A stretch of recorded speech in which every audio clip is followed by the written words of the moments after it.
Ya, hari ini kita lihat tanggal 9 November, gereja merayakan atau memperingati kematian dari seorang eh, tokoh yang bernama Nectarius dari Aegina, ya, atau Santo Nectarius dari Aegina. Nah, ini ikonnya, ya. Nah, Nectarius sering juga disebut sebagai the wonder worker, ya, sang pembuat mujizat yang terbesar di zaman modern ini. Dia lahir dengan nama Anastasius Kefalas, ya, di Celebria, Thrace pada tanggal 1 Oktober tahun 1846. Jadi abad ke-19, ya. Ini termasuk desain yang modern.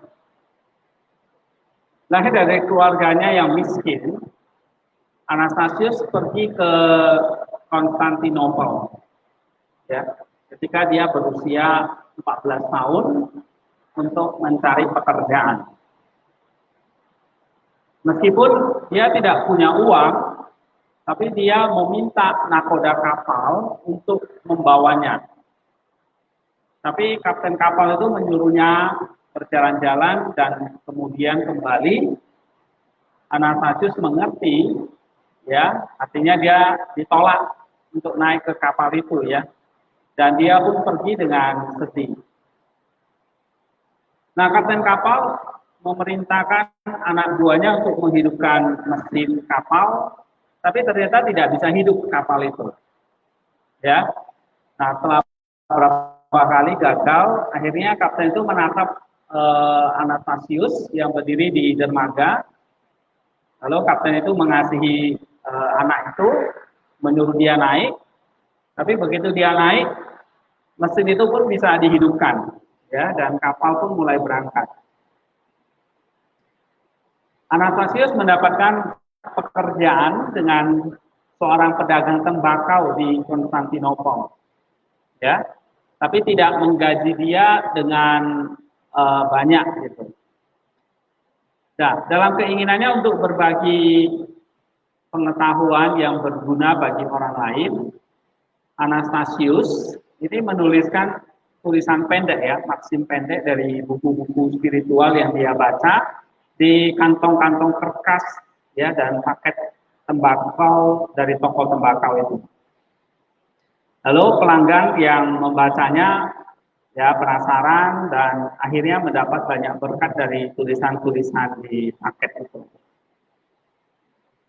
Nah, Anastasius ini pergi tanpa alas kaki, ya, dengan pakaian compang-camping, ya. Dia dari keluarga yang miskin, ya, dari umur 14 tahun dia sudah merantau untuk cari pekerjaan. Tapi dia adalah orang yang saleh, yang percaya kepada Tuhan. Nah, melihat pedagang itu menerima banyak surat, suatu kali Anastasius, ya, bocah ini yang masih remaja ini ingin menulis surat juga. Tapi kepada siapa dia bisa menulis? Bukan kepada orang tuanya, karena tidak ada pengiriman surat sampai ke desanya. Bukan untuk teman-temannya, karena dia nggak punya teman. Tapi dia memutuskan untuk menulis kepada Kristus, ya. Bocah polos ini, ya, memberitahu Kristus tentang kebutuhannya. Lalu dia tulis begini, Kristus kecilku, ya, saya tidak punya celemek atau sepatu. Engkau mengirimkannya lah padaku. Engkau tahu betapa aku mencintaimu. Nah, lalu Anastasius, ya, bocah itu menyegel surat itu dan menulis di bagian luar kepada Tuhan Yesus Kristus di surga. Jadi dia tulis surat seperti itu, ya. Lalu dalam perjalanannya untuk mengirim surat itu, dia bertemu dengan seseorang yang memiliki toko di seberang tempat dia bekerja. Nah, orang itu atau pedagang itu bertanya, kemana dia akan pergi? Dan Anastasius membisikkan sesuatu sebagai jawabannya. Nah, lihat surat itu di tangannya, orang itu menawarkan, gimana kalau saya bantu kirim surat itu ke kantor pos, gitu. Karena saya juga dalam perjalanan ke sana. Lalu pedagang itu memasukkan surat itu ke sakunya, meyakinkan Anastasius bahwa dia akan mengirimnya dengan suratnya sendiri. Nah, anak laki-laki itu kembali ke toko tembakau dengan bahagia tentunya ya, karena dia berhasil kirim surat gitu. Ketika dia mengambil surat dari sakunya untuk mengirimkannya, pedagang itu kebetulan memperhatikan alamatnya. Dia heran dan penasaran, lalu dia buka suratnya itu ya, dan dia baca. Dan pedagang itu tersentuh oleh iman yang simpel ya, yang sederhana dari bocah itu. Akhirnya pedagang itu taruh uang ke dalam amplop itu dan dia mengirimkannya secara anonim gitu. Nah, Anastasius akhirnya dipenuhi dengan kegembiraan, dia bersyukur pada Tuhan karena apa? Dia dapat kiriman uang. Ya, tapi dia nggak tahu siapa yang kirim dia uang gitu. Oke. Nah, beberapa hari kemudian Anastasius berpakaiannya udah lebih baik dari biasanya. Ya, majikannya mengira dia mencuri uang darinya dan akhirnya dipukul dia. Nah, Anastasius berkata, saya tidak pernah mencuri apapun, tapi Kristus kecilku yang mengirimku uang. Ya kan? Nah, mendengar keributan itu, pedagang yang di sebelah toko tadi yang kasih dia uang tadi itu datang, ya, dan memberitahulah kepada majikannya itu tentang surat yang ditulis oleh Anastasius. Akhirnya majikannya pun percaya gitu ya. Nah, ketika dia masih muda, Anastasius berziarah ke tanah suci, yaitu di mana? Di Yerusalem, gitu ya. Nah, selama pelayarannya, kapal terancam karam dan dalam badai. Anastasius melihat ke laut yang mengamuk dan kemudian ke kapten. Dia pergi dan berdiri di samping kapten dan mengambil kemudi. Lalu dia berdoa supaya Tuhan menyelamatkan mereka. Lalu dia mengambil salib yang diberikan oleh neneknya. Ya, jadi ada sepotong salib Kristus gitu. Dan dia mengikat ke ikat pinggangnya. Lalu sambil mencondongkan tubuh ke samping, dia mencelupkan salib itu ke dalam air 3 kali. Ke dalam laut itu maksudnya ya. Dan dia memerintahkan laut begini, diam, tenanglah. Ya. Nah, seketika itu juga angin pun mereda, laut jadi tenang. Nah, ini kisah real ya yang dialami oleh Nektarius muda. Sama seperti kita ingat cerita dalam Injil ya, Yesus meredakan topan atau badai laut. Ya, diam, tenanglah dengan apa kayu salib atau kalung salib itu. Ya. Nah, Anastasius sepi bagaimanapun karena salibnya jatuh ke laut dan hilang. Ya. Saat kapal terus berlayar, ada terdengar suara ketukan gitu ya, dentuman dari lambung kapal di bawah permukaan air. Ketika kapal merapat, pemuda itu turun dan akhirnya dia berjalan pergi. Nah, tapi tiba-tiba sang kapten berteriak gini, Kefalas, Kefalas, namanya kan Anastasius Kefalas ya. Kefalas kembali ke sini. Lalu kapten itu memerintahkan beberapa orang untuk memeriksa lambung kapal dan di situ ditemukan sumber dentuman tadi, sumber ketukan tadi. Dan ternyata dilihat itu kayak ada salib yang tertancap di lambung kapal. Jadi salibnya kecil tetapi dentumannya itu keras gitu ya sampai orang itu bisa dengar gitu. Nah, Anastasius sangat gembira menerima harta karun itu ya dan dia memakainya lagi. Nah, ada satu foto yang diambil bertahun-tahun kemudian menunjukkan bahwa orang Kudus itu memakainya ya di dalam satu skufia biara, salib itu terlihat jelas di foto itu. Jadi dia pakai sampai dia tua gitu ya, kalung salib itu. Kemudian pada tanggal 7 November tahun 1875, Anastasius ditabiskan menjadi biarawan di biara Neamonis di Kios. Ya, lalu dia diberi nama baru Lazarus. 2 tahun kemudian dia ditabiskan jadi diaken.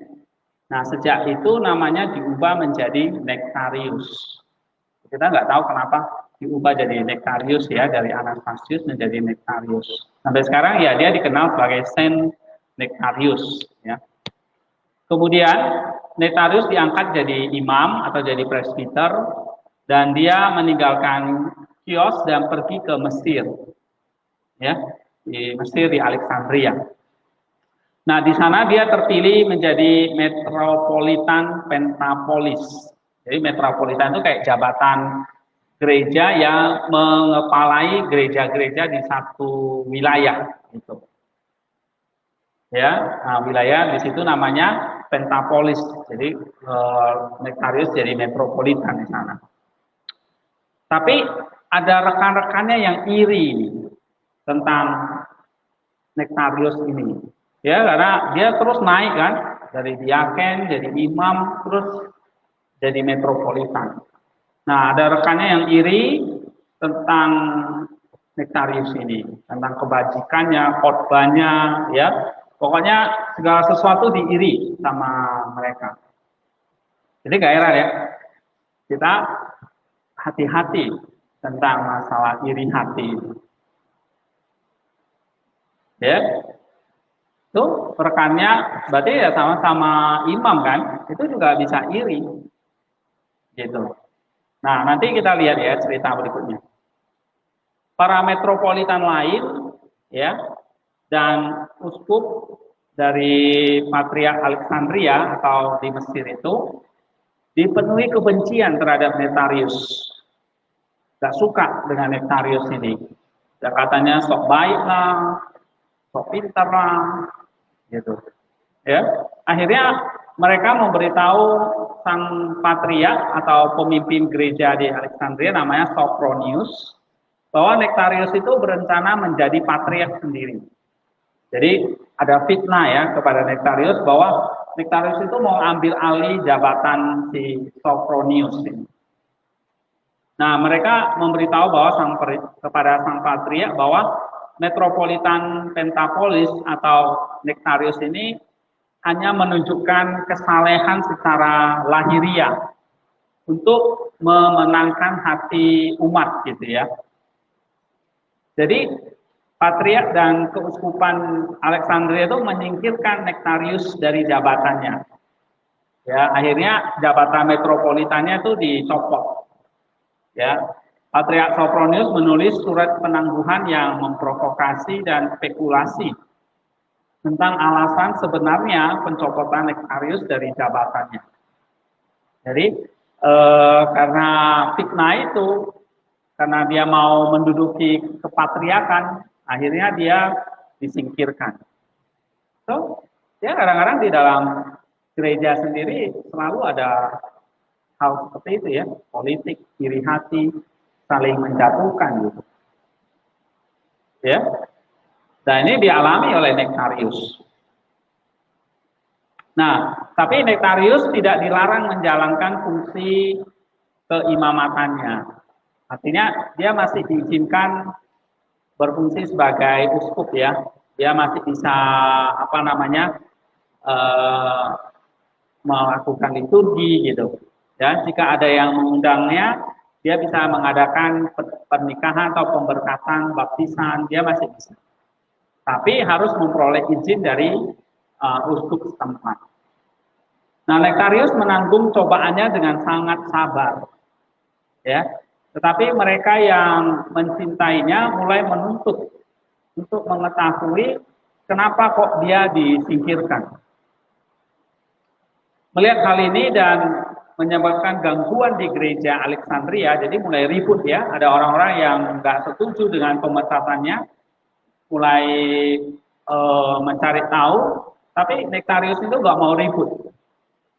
Dia akhirnya menyingkir dari Alexandria, dari Mesir, dia pergi ke Yunani. Lalu dia tiba di kota Athena, ya. Nah, kota Athena ini ibu kotanya Yunani. Dan dia tahu juga bahwa rumor tentang dirinya juga sampai di kota Athena. Ya.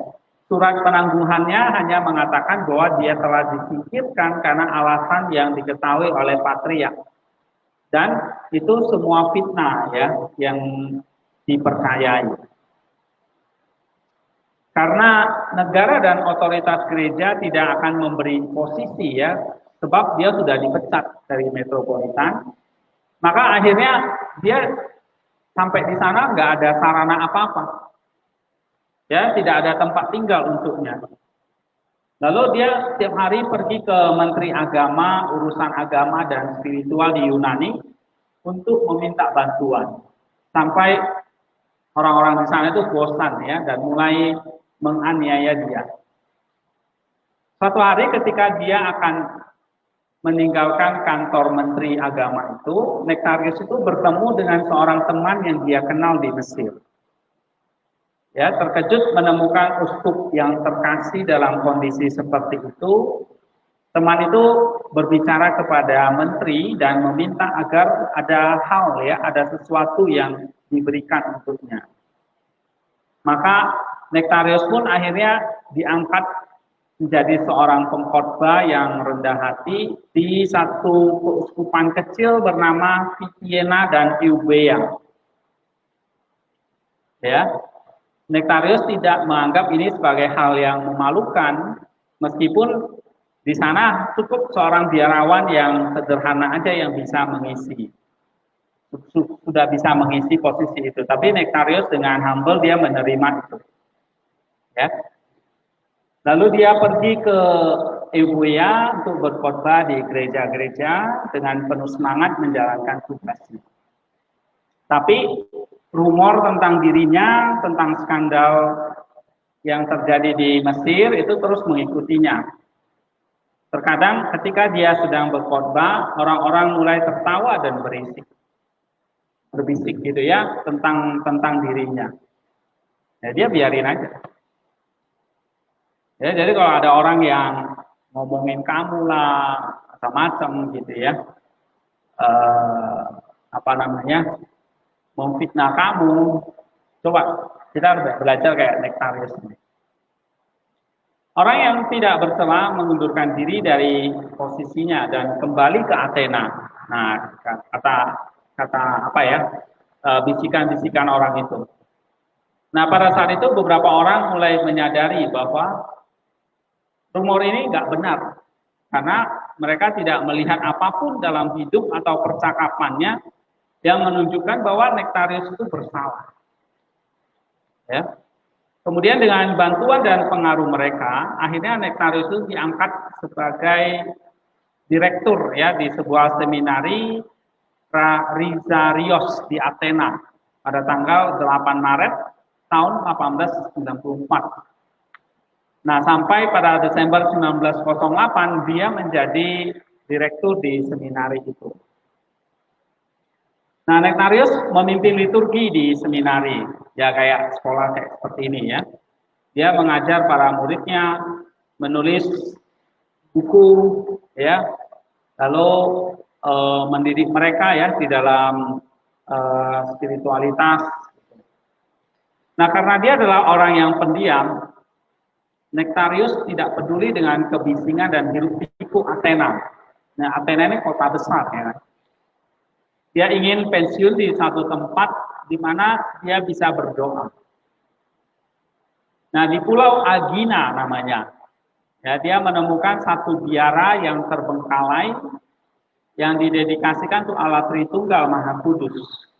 Nah, di situ biara itu mulai diperbaiki oleh Nectarius sendiri di Pulau Agina. Makanya dia disebut juga Nectarius dari Aegina. Ya. Nah, di situ di biara yang dia perbaiki itu dia mengumpulkan komunitas biarawati. Ya, jadi perempuan-perempuan yang memutuskan hidup membiara ya. Lalu ada seorang yang bernama biarawati Buta bernama Senia, ya dia ditunjuk sebagai kepala biara. Sementara Nectarius ini dia menjadi pembimbing spiritual buat para biarawati itu. Nah, karena Nectarius memiliki karunia untuk membimbing secara rohani, banyak orang datang ke Aegina untuk mengaku sesuatu kepada Nectarius, meminta bimbingan rohani gitu. Akhirnya komunitas di Aegina itu berkembang sampai ada 30 biarawati di sana. Ya. Lalu Nectarius tuh selalu memberitahu para biarawati itu ya. Dia katakan, ini perkataan yang bagus ya. Saya sedang membangun mercusuar untuk Anda. Maksudnya untuk para biarawati itu ya. Dan Tuhan akan meletakkan terangnya di dalam. Tuhan akan meletakkan terang di dalamnya yang akan bersinar bagi dunia. Ya. Banyak yang akan melihat saya ini dan datang ke Aegina. Nah, ini satu perkataan yang memotivasi para biarawati itu ya, bahwa kamu jadi mercusuar, kamu akan jadi terang, banyak orang yang akan datang kepada kami. Tapi para biarawati itu tidak mengerti apa yang dia katakan, ya, bahwa dia sendiri, mereka sendiri akan menjadi mercusuar dan banyak orang yang akan datang ke sana. Sampai nanti benar-benar terjadi ketika banyak orang datang itu menghormati reliknya ya atau peninggalan jasadnya. Pada tanggal 20 September tahun 1920 ada seorang biarawati bernama Eufemia. Ya, kalau kecil ya. Ada seorang biarawati Eufemia membawa seorang lelaki tua berjubah hitam. Ya. Dia bawa lelaki tua itu lagi sakit ke rumah sakit Aretaion di Athena. Ya. Ini adalah rumah sakit negara untuk orang miskin. Nah, dokter magang itu meminta informasi kepada biarawati itu tentang pasien tersebut. Dokter itu bertanya, apakah dia seorang biarawan? Karena dia berjubah hitam kan? Tidak, dia adalah seorang uskup. Lalu dokter magang itu tertawa dan berkata, berhentilah bercanda dan beritahu saya namanya. Sehingga saya dapat mendaftarkan dia. Lalu Eufemia jawab, ya dia memang seorang uskup. Dia adalah metropolitan Pentapolis. Lalu dokter itu kayak nggak percaya gitu ya. Untuk pertama kalinya dalam hidup saya melihat seorang uskup tanpa panagi atau tanda salib ya. Dan lebih penting lagi, nggak ada uang katanya. Kemudian biarawati itu menunjukkan kredensial orang suci itu kepada dokter magang yang heran dan kemudian menerimanya. Ya, selama 2 bulan Nectarius menderita penyakit kandung kemih. Nah, pada pukul 10.30 malam, tanggal 8 November 1920, dia menyerahkan jiwa sucinya kepada Tuhan. Ya, dia meninggal dengan damai dalam usia 74 tahun. Nah, di situ di tempat tidur di sebelah Nectarius, waktu dirawat di rumah sakit, di sampingnya ada seorang pria yang lumpuh, ya ada seorang pasien yang lumpuh. Nah, segera setelah Nectarius wafat, perawat dan biarawati yang duduk bersamanya mulai mendandaninya dengan pakaian bersih, mempersiapkan penguburannya di Aegina. Lalu mereka melepaskan bajunya kan, dan taruh di atas tempat tidur di samping ada seorang pasien yang lumpuh tadi. Segera orang lumpuh itu bangun dari tempat tidurnya, tapi memuliakan Allah. Lalu begitu kena bajunya itu tadi, orang lumpuh itu jadi sembuh gitu. Ya, itu miracle gitu ya. Nah, Nectarius dimakamkan di Biara Allah Tritunggal Maha Kudus di Aegina. Beberapa tahun kemudian kuburannya itu dibuka ya untuk diambil tulang-tulangnya gitu. Jadi memang di Yunani itu biasanya setelah dikubur nanti reliknya itu diambil, dikoleksi gitu. Tulang-tulangnya gitu. Ya, itu satu kebiasaan di Yunani. Tapi waktu dibuka, tubuhnya itu ditemukan masih utuh, nggak rusak gitu. Pikirannya udah jadi tengkorak kan, ternyata tubuhnya masih utuh. Seolah-olah kayaknya dia baru meninggal pada hari itu. Nah, percaya nggak percaya, akhirnya berita ini sampai kepada Uskup Agung Athena. Lalu uskup ini datang melihat relik itu sendiri. Nah, Uskup Agung yang bernama Chrysostomos ini menyuruh para biarawati untuk meninggalkan relik itu di bawah sinar matahari selama beberapa hari, kemudian dikubur kembali supaya membusuk gitu ya, supaya ya jadi kembali jadi tanah gitu. Tapi setelah 1 atau 2 bulan, mereka buka kembali kuburannya lagi. Nah, reliknya, jasadnya itu masih tidak rusak. Ya, nah kemudian akhirnya jasadnya ditempatkan di satu peti yang terbuat dari marmer. Nah, baru beberapa tahun kemudian, baru relik itu pun akhirnya ralut gitu, ya kempis sendiri, dan akhirnya menyisakan tulang belulang. Kepala Nectarius sendiri ditempatkan di satu tempat uskup gitu ya, supaya orang tuh bisa membuka dan bisa mencium kepalanya gitu. Jadi dalam tradisi biara itu biasa ya, tengkorak-tengkorak relik itu sangat dihormati karena memang itu nanti akan dibangkitkan. Ya, jadi nggak dibakar atau dikuburkan selamanya. Ya, orang-orang suci itu dikubur, lalu nanti tulang belulangnya akan disimpan di tempat yang terhormat. Ya, itu menandakan ada kebangkitan tubuh nanti. Ya, nah Nectarius ini ajaibnya adalah tubuhnya, jenazahnya itu nggak cepat hancur gitu ya.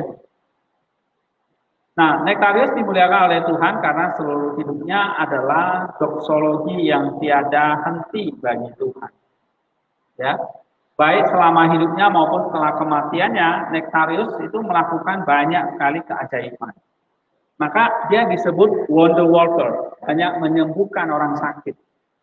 Ya, terutama mereka yang disembuhkan itu, mereka yang banyak disembuhkan itu adalah penyakit kanker gitu.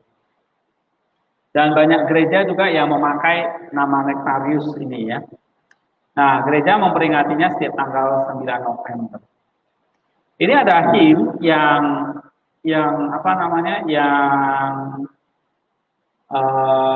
banyak ditujukan ya kepada Nectarius.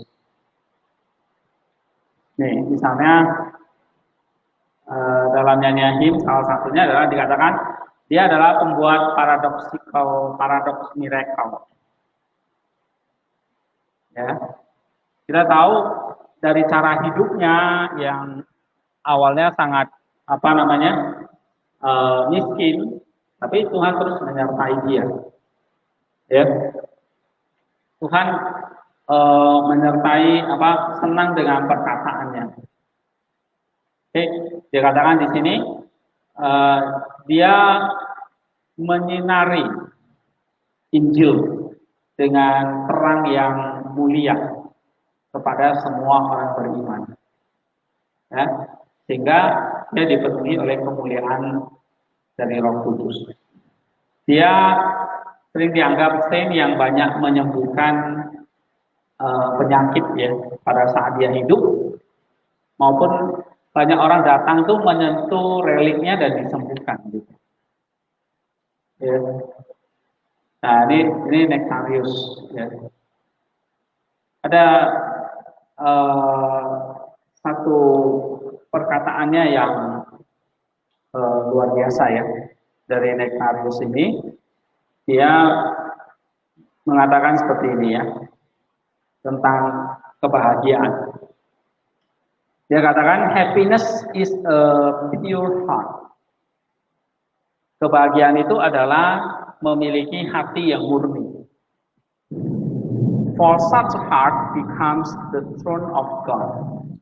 Karena hati yang murni inilah menjadi tempat tahtanya Allah. Dia katakan.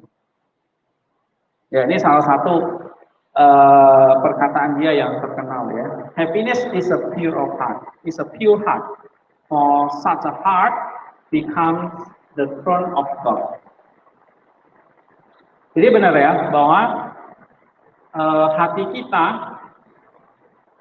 itu adalah tempat kedalaman dari jiwa kita, di mana itu menjadi tempat pertemuan antara kita dan Tuhan. Ya. Nah, kalau hati kita gelap tentu tidak ada kehadiran Allah di situ. Tapi kalau hati kita murni, suci, maka ada kehadiran Allah. Dan kehadiran Allah itu membawa hati yang dipenuhi oleh kebahagiaan dan kasih, dia bilang. Ya. Nah, kalau kita tadi dari hidup dia sepanjang hidupnya dia adalah orang yang boleh dikatakan difitnah lah, ya, dijatuhin. Tapi dia terus melayani Tuhan. Oke, dan Tuhan memberkati dia dengan dia bisa melakukan banyak miracle ya, menyembuhkan orang sakit.